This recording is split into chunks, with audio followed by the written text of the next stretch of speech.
Minsan, habang tumatanda tayo, unti-unti nating nauunawaan na hindi lahat ng laban ay kailangang ipanalo.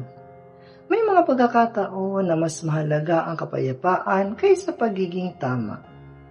May mga taong sasaktan ka, iiwan ka, at bibiguin ka. Pero huwag mong hayaang baguhin nito ang kabutihan ng iyong puso.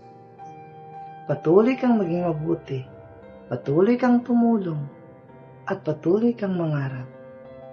Dahil balang araw, maiintindihan mo rin kung bakit nangyari ang lahat.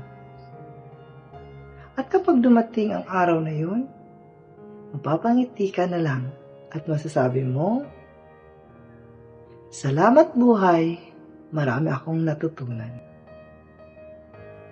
At yan ang Padaba Ko TV.